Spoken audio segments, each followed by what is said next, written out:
갈라디아서 4장 21절 이하의 말씀입니다. 신약성경 307페이지입니다. 내게 말하라. 율법 아래에 있고자 하는 자들아, 율법을 듣지 못하였느냐? 기록된 바 아브라함에게 두 아들이 있으니 하나는 여종에게서 하나는 자유 있는 여자에게서 낳다 하였으며, 여종에게서는 육체를 따라 낳고 자유 있는 여자에게서는 약속으로 말미암았느니라. 이것은 비유니 이 여자들은 두 언약이라. 하나는 시내 산으로부터 종을 낳은 자니 곧 하갈이라.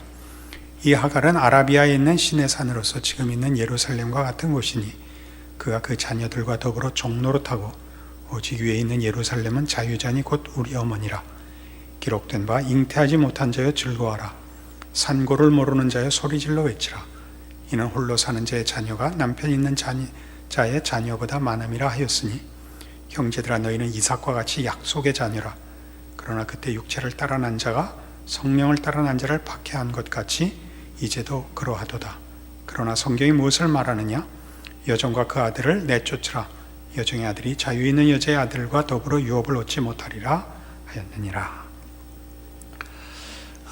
그 사라와 그가 낳은 이삭, 그다음에 하갈과 그가 낳은 이스마엘 이야기를 예로 들어서 율법 아래 있는 것과 은혜 아래 있는 것을 이제 비교하는 대목입니다. 우리 갈라디아서 전체가 기독교 신앙의 근거가 어디 있느냐 하는 문제를 다루고 있고, 그 근거가 한 개인의 안에 내재하는 자신이 가지고 있는 능력이냐, 밖으로부터 온 은혜의 선물이냐 하는 문제를 다루고 있는 중입니다. 이 비유는 종종 바울이 의도한 것보다 더 신비롭고 또 복잡하게들 생각을 하는데, 이 비유는 아주 분명하고 단순한 것을 부각시키기 위해 있습니다. 뭘 비교하냐 하면, 사라가 난 이삭과 하갈이 난 이스마엘의 차이는 어머니에 따라가는 거다, 그겁니다. 이스마엘과 이삭이 누가 더 낫냐 하는 문제가 아니라, 사라는 부인이었고 하갈은 종이었기 때문에 부인이었던 사라의 아들은 자유인이고 종이었던 하갈의 아들은 종이 될 수밖에 없었다. 그 근거가 자신에게 있지 않았다. 그러나 하갈은 무슨 실수를 하느냐 하면, 자기가 먼저 아이를 낳기 때문에 자기의 지위가 자기가 난 아들로 인하여 신분과 지위가 바뀔 수 있다고 오해했다는 것이죠. 먼저 아들을 낳았으니까 자기가 사라를 업수히 여기고, 또 나중에 난 이삭을 희롱하고 해서 드디어 쫓겨나게 됩니다. 그러니까 어머니가 종이라서 그 태어난 아이가 종이 되는 것인데, 어떤 의미에서 훌륭한 아이를 낳았다고 해서 어머니의 신분이 바뀔 수는 없다. 만들어낸 결과가 원인이 될 수는 없다. 그 내용을 지금 사라와 하갈을 가지고 설명하는 것입니다. 그러니까 기독교 신앙에 있어서도 기독교 신앙의 결과는 하나님이 우리를 불렀기 때문에 생기는 것들이지, 우리가 하나님 앞에 바친 결과로서 내 신분이나 내 자격을 보충하거나 만들어내는 것은 아니다, 그 얘기를 하는 것이죠. 이때 이제 결론 부분에서 보겠습니다마는, 기독교 신앙은 당연히 거룩으로 부름을 받아서 거룩해져야 됩니다만, 거룩한 결과를 낳는 것은 예수 안에서 하나님이 불렀기 때문에 생기는 것들이지, 내가 거룩한 결과를 만들어서 내가 거룩한 사람이 되는 조건과 자격을 만들어낸 것은 아니다, 이 얘기를 하는 것입니다. 그러니까 자신의 신분, 자신의 자격을 논하는 데 있어서 결과를 가지고 조건으로 삼지는 않는다, 그 얘기를 하는 것입니다. 조금 더 찾아보시면 이제 그 결과가 분명해질 것입니다.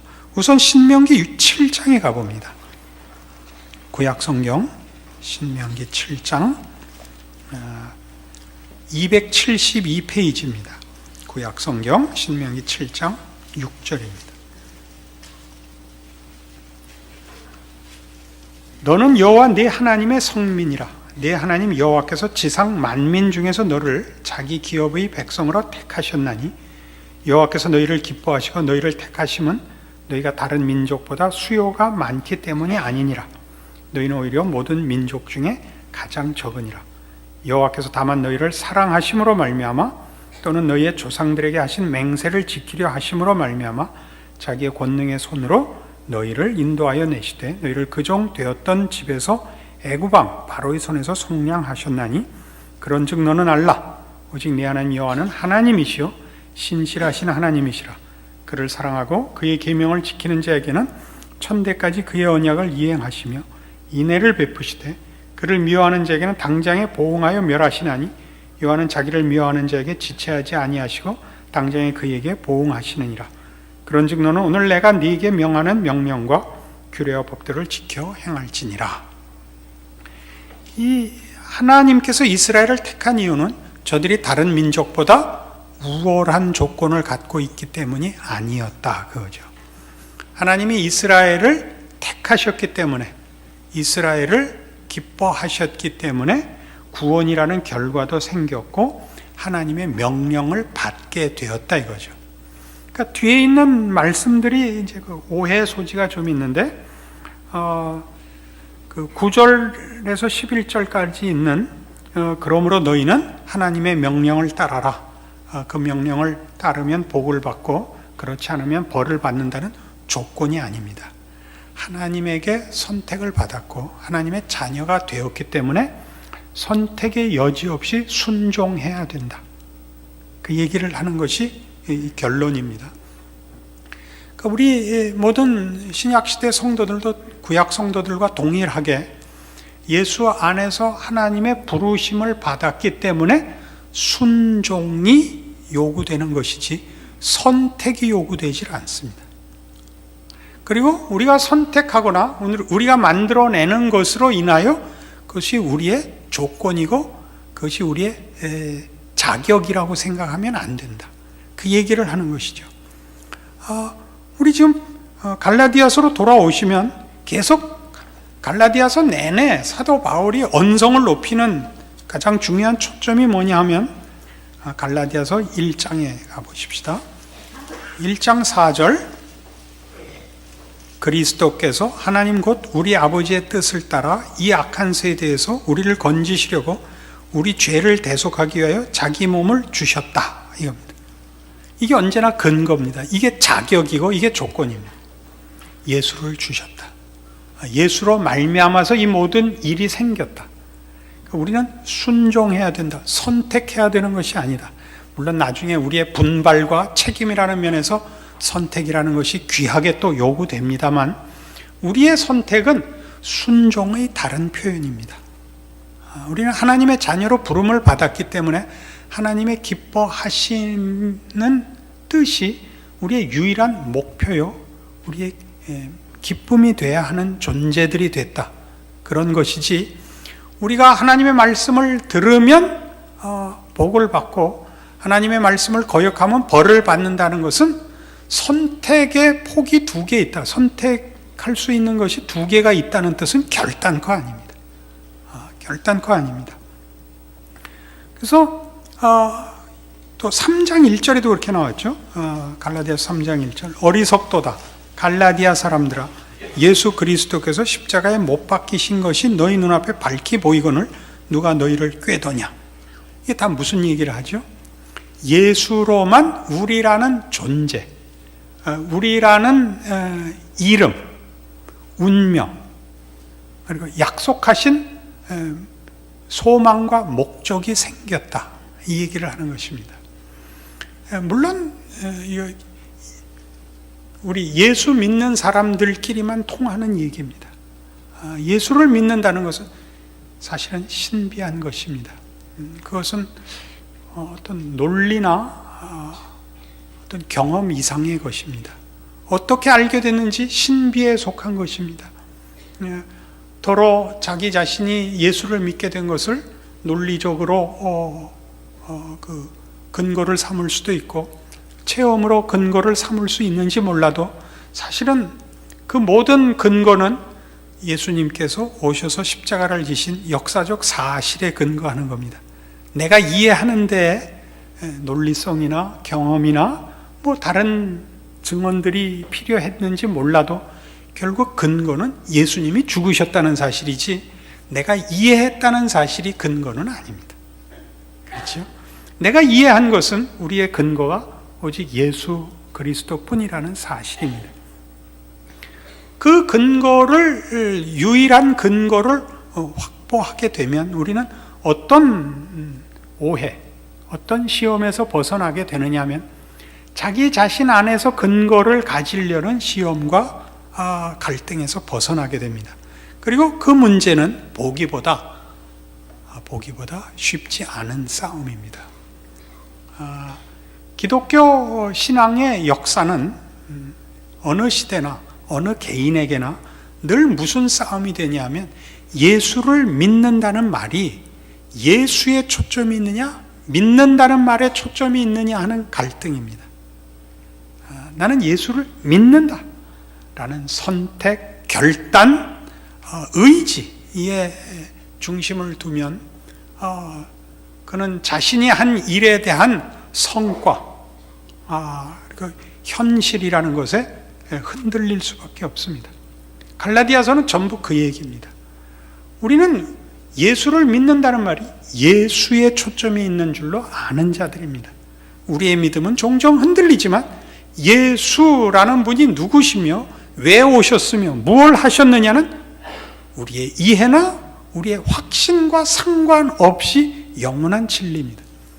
그것은 예수님이 이 땅에 오셨고 십자가에 죽으셨고 우리 죄를 대신하셨다는 사실이 번복될 수 없는 역사적 사실이었던 것처럼 하나님이 우리를 예수 안에서 당신의 자녀로 삼으시고 택하신 백성으로 거룩한 그의 선민으로 목적하고 기뻐하신다는 사실이 그 역사적 예수 그리스도의 성육신과 죽음과 부활만큼이나 확실하다는 것으로 우리의 유일한 근거가 된다, 그런 뜻입니다.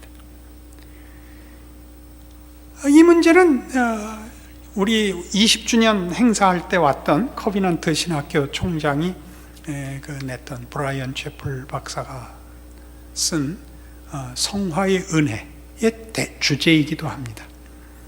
신자들이 신앙생활을 시작하고 예수를 믿고 신자로서 신앙의 실천을 할 때 닥치는 가장 큰 시험이 뭐냐?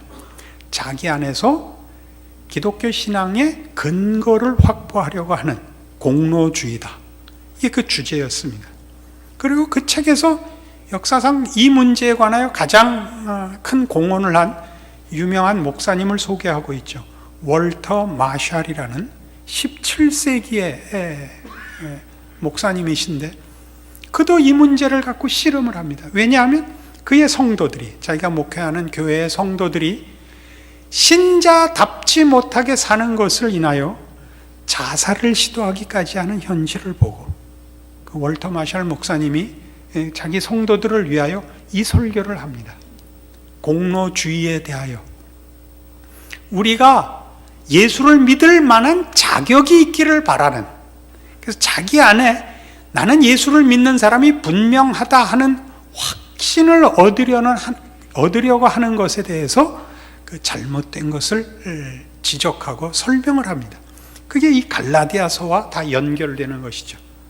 뭐에 관한 것이라고요? 우리는 예수를 믿어서 믿음으로, 애매한 말입니다.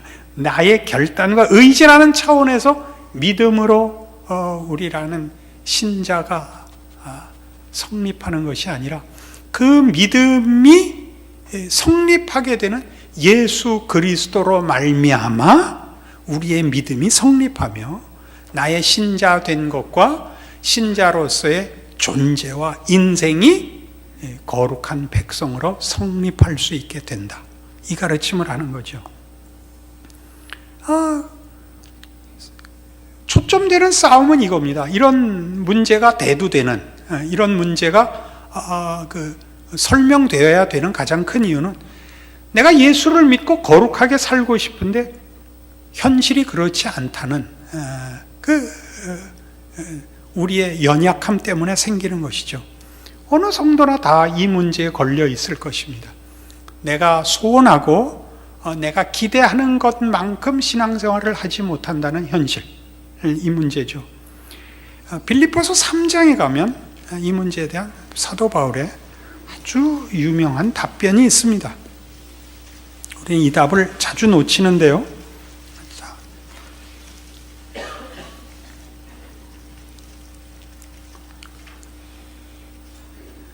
빌립보서 3장 10절 보시면 내가 그리스도와 그 부활의 권능과 그 고난의 참여함을 알고자 하여 그의 죽으심을 본받아 어떻게 해서든지 죽은 자 가운데서 부활에 이르려 하노니 내가 이미 얻었다 함도 아니요 온전히 이루었다 함도 아니라 오직 내가 그리스도 예수께 잡힌 바 된 그것을 잡으려고 달려가노라. 이게 무슨 얘기를 하고 있나 보세요. 사도 바울같이 훌륭한 사도도 자기가 완성되어 있다고 믿지 않는다는 것이죠. 그는 죽은 자 가운데서 부활에 이르기를 원하고 그의 죽으심을 본받기를 원하고 아직도 온전하지 않지만 예수께 잡힌 바 된 그것을 잡으려고 달려가고 있는 중입니다.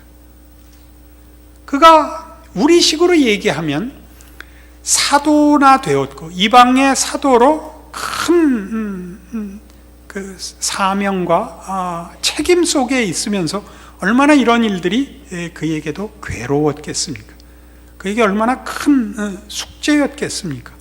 그 갈라디아 속에서 초점이 그 주제가 분명하게 드러나죠. 우리 안에서 근거를 확보하려고 하는 자마다 예수 그리스도의 죽으심을 무효화시키는 자라. 우리가 우리의 자격과 우리의 조건을 우리 안에서 확보하게 되는 순간 예수 그리스도의 죽으심은 필요 없어지는 것이죠. 예수 그리스도가 죽을 필요가 없었다면 우리가 죄인이 아니라는 소리고, 예수 그리스도의 죽음을 필요로 하지 않는다면 우리는 우리가 현실적으로 죄인이라는 사실을 부정하는 것이 되는데, 그렇게 된다면 기독교 신앙은 성립될 수 없습니다. 우리가 죄인이라는 것이 무슨 말인지, 예수님께서 우리를 위하여 죽으셨다는 게 무슨 뜻인지를 안다면 예수 그리스도의 죽음이 가지는 기독교 신앙의 충분한 근거를, 충분한 조건을 확보할 수 있을 것이다. 그게 갈라디아서의 주제인 것입니다. 그리고 우리 모두의 현실인 것입니다. 그러니까 신자의 신앙의 그 책임은 그래서 능력이 아니고 순종입니다. 선택과 결정의 문제이기보다 순종의 문제입니다. 선택과 결정의 문제라는 것은 우리가 얼마든지 긍정적으로 쓸 수 있는 표현입니다만, 오늘 이 순종이라는 말의 의미를 더 분명히 하기 위해서 제가 선택과 이렇게 대비시키는 것은 선택하는 실력, 선택하는 분별, 선택하는 믿음, 이렇게 그것을 자기 것으로 가질까 봐 그러는 것입니다. 우리는 기독교 신앙을 실천하는 것을 하나님의 명령에 순종하여 하는 것이지 실력이 있어서 하지 않습니다. 이거 오늘 설교에서는 가장 중요한 부분입니다. 실력이 있어서 하지 않는다는 건 무슨 뜻이냐면, 여러분 그 신앙생활을 해보시면 순종을 하기란 어렵습니다. 우리의 본성은 죄의 본성을 가지고 있고 신령한 일에 대하여 우리는 큰 실력이 없습니다. 우리는 거의 매번 실패하곤 합니다. 그 실패를 할 때마다 우리는 우리 안에 실력이 없다고 자책을 하죠. 그러니까 무슨 일이 생겼을 때 고민할 필요가 없고 실패할 필요 없고 틀릴 필요가 없는 자신을 요구하는 것 때문에 우리의 신앙은 늘 본의 아니게 자기 자신 안에 근거와 조건을 가지는 실력으로 다름질치게 되곤 하는 것입니다. 그래서 그 실력이 만들어져야 기독교 신앙을 실천할 수 있다고 믿는 것이죠. 그 싸움이 아니고 우리는 실력이 없지만 하나님이 나를 위하여 내가 요청하기 전에 그 아들을 보내신 바로 그 방식대로 하나님이 예수 안에서 나를 불렀기 때문에 하나님이 하라 하시는 것이 선택의 여지 없이 우리의 사명이라고 믿는 순종으로 자신의 신앙 실천을 점검할 줄 알아야 됩니다. 이 중요성을 기억해 주시기 바랍니다. 여러분이 신앙에서 실패하는 것은 순종하지 않은 탓이지 실력의 유무와는 상관이 없는 것이다. 이렇게 일단 크게 둘을 분별해 주십시오. 실력이 없으면 실력을 쌓을 때까지는 아무것도 안 하겠다 들게 됩니다. 그러니까 내가 신앙 실천에 실패하는 것은 아니라 순종치 못한 탓입니다. 순종한다는 것을 실력과 능력으로 치부하지 마시고 예수를 우리를 위하여 십자가에 죽이신 하나님의 부름이라는 것과 묶으셔서 예수께서 나를 위하여 죽은 것이 사실이듯이 그 하나님께서 나를 부르시기 위해 그 아들을 십자가에 못 박은 그 사건으로 나를 하나님의 백성으로 인정하시고 오늘 명하고 계시다. 그 말씀을 나는 순종해야 된다. 선택의 문제가 없는 일이다 라고만 생각하기 시작을 하자 이거죠. 순종하고 불순종하는 일만 있습니다. 불순종하셨거든 불순종했다고 인정을 하시지 나는 실력이 없다 그러지 말자고요. 일단 근본적인 구별에 있어서 그렇게 하자고요. 물론 나중에 이 일이 실력이 돼야 됩니다. 실력이 된다는 건 우리가 신앙 실천하는 일이 많은 시행착오와 또는 후회와 또 많은 연습과 몸부림과 노력에 의해서 점점 더 승리하는 일이, 성공하는 일이 나아지고 더 깊어지고 커진다는 것을 우리는 압니다. 그러나 오늘 싸움의 주된 논점은 우리가 이렇게 우리 안에 근거를 가지는 실력 있는 신자가 되는 것을 만드는 바람에 순종과 불순종으로 명백하게 구별되는 하나님의 명령들 앞에서 반응하는 것을 다 보류하게 된다는 것이죠. 실력이 있기 위한 자책과 자기 채찍질, 이거 유용한 것입니다마는 그렇게 함으로써 순종이라는 것이 실력을 쌓고 난 다음에야 만날 수 있는 문제로 유보된다는 사실입니다. 분명해지셨습니까? 그래서 우리의 신앙 순종이라는 것은 그래서 넉넉하지 않습니다. 이렇게 사랑을 하라는 것이 마음에 사랑하는 감정이 생겨서 사랑이 나오기를 기다려 갖고는 평생 사랑 못할 수 있습니다. 사랑하라고 하셨으므로 나는 사랑한다입니다. 그러니까 사랑을 위한 첫 발걸음은 뭐죠? 일단 다툼과 악한 생각을 버리는 겁니다. 못 버리겠으면 도망이라도 가십시오. 그렇게 하는 거죠. 쳐다보고 일단 웃기로 한다. 웃음이 안 나오면 그럼 도망이라도 가자. 인상은 쓰지 말자 이거죠. 이게 성경식 가르침입니다. 로마서 8장에 가보십시다. 이 문제들이 성경에 얼마나 사실은 분명하게 약속된 또는 우리의 현실을 이해하고 있는 문제인가? 로마서 8장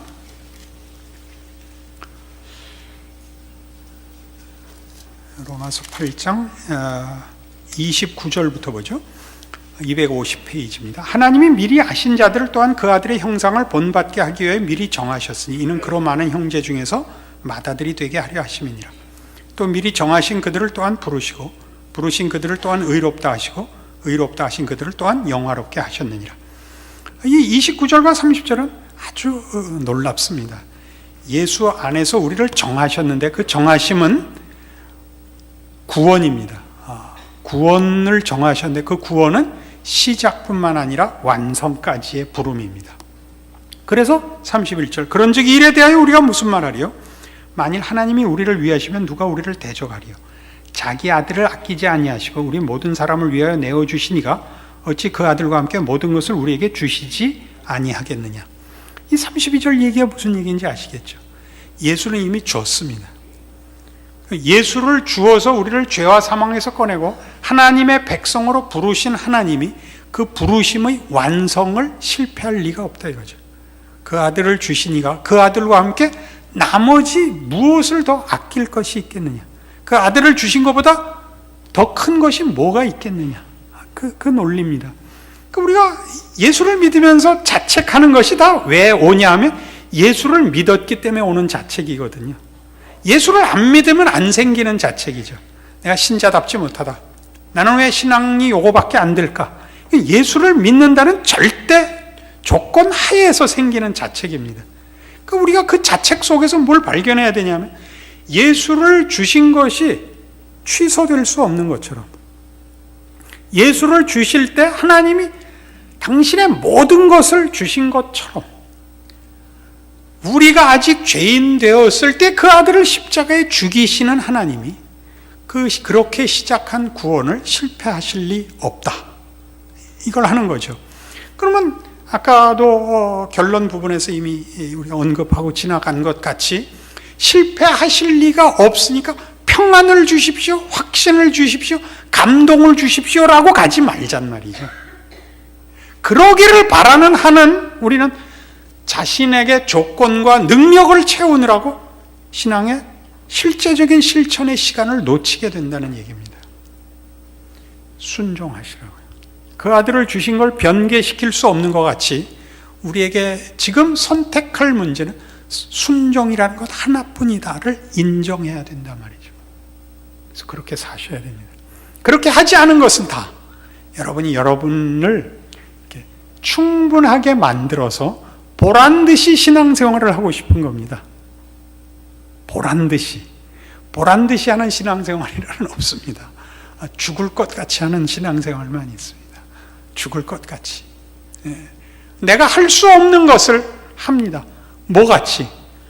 죽을 수 없는 성자 하나님이 십자가에서 우리의 손에 의해서 죽는 것 같이. 그게 우리 기독교 신앙의 구원의 신비며 신앙생활의 신비입니다. 그리고 우리의 유일한 힘입니다. 그 근거를 붙잡으시는 오늘의 이 말씀이기를 바랍니다. 기도하십시다. 하나님 아버지 은혜를 감사합니다. 우리가 예수를 믿노라 고백하며 예수를 믿어 하나님의 백성된 자라 그렇게 믿고 살고 있는 자들입니다. 그러나 우리의 신앙의 현실은 거의 비참합니다. 이유는 단 하나입니다. 우리의 믿음이 부족한 탓입니다. 근데 그 믿음이 우리의 감정과 의지에 있게 마시고 사실에 있게 하여 주시옵소서. 예수 그리스도께서 십자가에 죽으신 것이 이렇게 분명히 보이거늘 누가 너희를 꾀더냐?